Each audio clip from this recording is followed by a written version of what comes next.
But, there's a certain man, if we talk about these middle overs, we keep coming back to how crucial they are.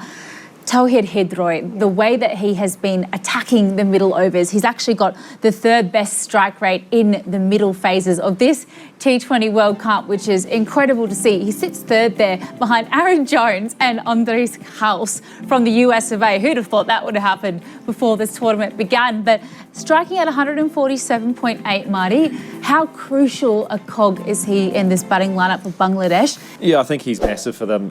He can change a game in those middle overs when things maybe going a little bit slowly for them. He's the one to really put the foot down and get everything going in what's been a bowler-friendly tournament so far. The conditions haven't been conducive to being able to smash the ball around, and he's just done it by playing really good cricket shots. He hasn't gone out and out slog. I mean, on drive, that's the best shot in the game. That means when you're playing that shot well, your balance is good, everything's flowing nicely, and then he takes his chance when he's got himself in a bit, taking down the spinners. His favoured slog sweep there, not easy to do against Wanindu Hasaranga, who's one of the best leg spinners in the world. And he managed to do it 3 times in an over and really change the course of that chase. They could have been, in a completely different spot there, but he's taken him down in the span of 2 overs, and that's really changed that game, put Bangladesh on the front foot and all but put Sri Lanka out of the tournament. So he's done extremely well. And even in just that innings there, he's targeting all around the park. So, when he's in, where do you bowl to him in these sorts of conditions as well? We are in St Vincent, so yes, we're back in the Caribbean again, slightly different conditions for him to contend with. But, do you feel it's a good matchup considering they obviously play the bulk of their cricket in Bangladesh, these sorts of conditions today? Well, I think it's a little bit of unknown. We don't know what we're going to get in St Vincent. They would have had a look at trainings and things like that at the pitch. But until you actually go out there and start playing, you've got no idea what the pitch is going to do. So I'm not sure when the last time they've played an international game in St Vincent. So hopefully the preparation's been all right. From all the photos I've seen on social media from people I know there, the weather's looked good. So hopefully that means there's no sort of sticky pitches or anything like that. It's going to be nice and plain sailing, and there's going to be some free-flowing cricket, because we haven't seen enough of that in this tournament, and I think it's time for people to see that. Last time we played in St Vincent, that was 2013, I think, and that was a spin-friendly pitch. So normally the condition in St Vincent is always a little bit more conducive for the spinners. So let's see how, and if that is the case, then too I think Bangladesh will be the strong team, because they have all the right options, left arm, leg spin, and also off spinner. So let's see how they will go over there. And especially they are used to with these kind of conditions back in Bangladesh. So I think they have a good chance to, Hafeez with his CPL experience there on all of these wickets over in the Caribbean. What do you reckon, guys? Should I just take it home now? joke. But Australia is looking good, aren't they? They're very strong in this edition. Like they always are. Like they always are. But we're talking about what makes teams that special, to go deeper in the tournament, to create an actual real chance for them to win this trophy. That's where ICC role is very important. The way they are trying really hard to develop the new markets. As we've seen, the New York is a new market for the cricket. The way they're trying to make it a global sport. They're doing absolutely right thing, spreading it around the world. That is fine. There's another responsibility of ICC, that they need to give a similar opportunity to all these teams who already been on a highest level. Like if they participated in a 2022 World Cup in Australia, they should have been given the same opportunity. If any top team is playing 20 games, they should not play half of them. They should play at least 15 to 17 games.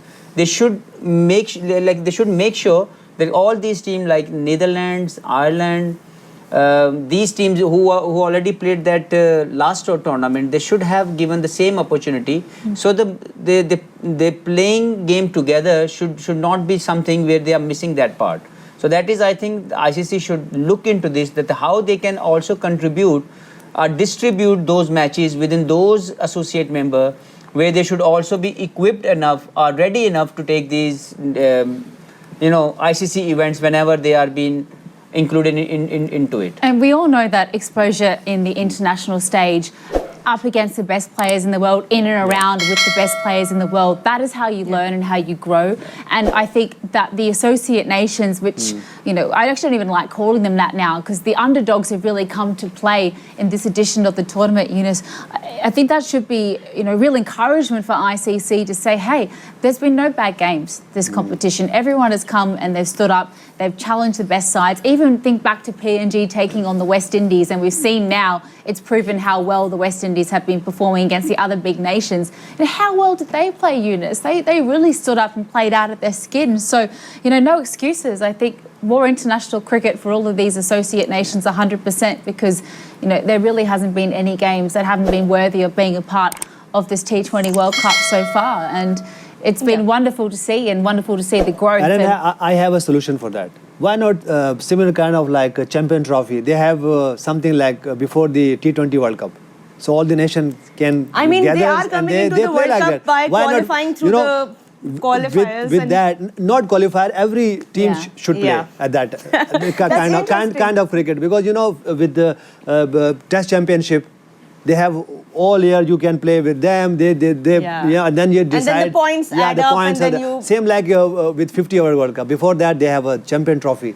So why not before this T20 World Cup? But it's very important to make sure that cycle of exposure continues, because a lot of these players, most of these players that we have seen who are part of the associate teams have day jobs. They have these other careers because, of course, the financial incentives are not enough, especially from just playing cricket. We saw that from the USA team as well, and it's so important. All of these players from Netherlands, they have alternate careers to fall back on, so they're not just relying on cricket for that financial income, Martin. And when they do well at these comps, what essentially happens is a lot of financial, sponsorship rolls in for these teams, and then of course that circle, that economic cycle continues for them, which is very important because a lot of the players from USA qualifying for the Super 8s have their proper jobs to go back to. So how important is this for the ICC to ensure that these players are taken care of? Yeah, it's massive, and you're right about that. The roll-on effect from having ICC events for these smaller nations is huge. The players get paid a lot easier, a lot more. But in saying on your point, Eunice, with trying to add another ICC trophy into the calendar, we've got to remember that there's a T20 World Cup every 2 years, and then on the other years, we've got a Champions Trophy next year, and then in a couple of years' time, there's another World Cup. And then you've got to throw in the ICC Women's T20 World Cup and the ICC Women's World Cup as well. So there's a lot on the ICC calendar already to try and throw another one in the mix. I think it just loads the calendar up too much for the players, and I think we'll find that team, the rest of those bilateral series will then become almost, I want to say irrelevant, but you won't get the best players playing because everyone will be too tired from playing so much cricket. No, but they are still playing with this franchise cricket everywhere. Yeah. So if we think that these players will get tired from cricket, they're playing everywhere with franchise cricket. The Hafeez mentioned that every time you are available for franchise cricket, you are available for IPL, you are available for PSL, you are available for CPL, you are available for every single. Why not you are available for your country? And then ICC roles very important. With these kind of you earn lot of money, you earn lot of sponsorship from the franchise cricket, but you have to balance with the associate members too, so you can look after them too. And hopefully it gets to a point where something like that. For these I'm not saying that you have countries, to be like a T20 championship, but something like that. If you have a window, then you can. We've seen the growth of the women's game back in Australia as well. Our women are full-time athletes now. They're paid accordingly so they can focus their time, and inevitably the standard has improved exponentially because they have the time to devote 100% of their efforts to their craft, which is what we hope we'll see with the associate nations. And we haven't touched on the prize pool yet, but it was released very early in the piece that each of the 20 nations receives at minimum $225,000 to be a part of this. Imagine how far that will go in PNG cricket, for example, for Uganda cricket.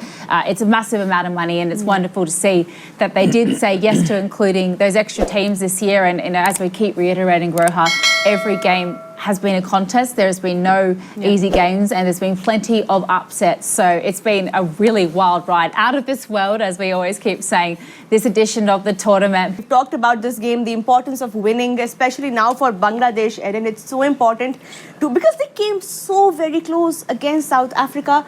And once again, it's up to them to take their fate forward in this World Cup. Absolutely. I think it's all to play for today. As we keep saying, means that, whoever wins this game could be the one that qualifies for the Super 8. But It looks like there are covers on that wicket. And I just wanted to say earlier, it did look like it was a little overcast, a little moody. There was a really, really strong breeze blowing around there, which hopefully, if there is a little bit of barish around, which we can see obviously, which is why the wicket is covered, that's going to blow through really quickly. I might come to you, Hafeez, considering how much you've played in the CPL. You've played at this ground before. What do you know of the ground, weather-wise? Is it a place where weather goes through pretty quickly? And if it's hot and humid and windy, what does that sort of do to the wicket, in your opinion? Well, normally in Caribbean, wherever you go, you are not sure about the weather because you know it is going to be hot, but you never know what time the rain will follow that heat. But at the moment, St. Vincent, the last time when I played there, it was 2013. It's a long time ago. Yeah. That time I told you like the pin was conducive for the spinner. It was giving a lot of options as a spinner. So we won against West Indies after we were 4 as a spinner to play that game. So I don't know. Obviously, it's been more than a decade. So I don't know what will be the condition. But in Caribbean, you can expect rain at any time. I want to kind of jump back now because we had such a great conversation about how important these comps are to associate nations, and we've seen how much the Netherlands have grown over the last couple of years off the back of success in ICC tournaments.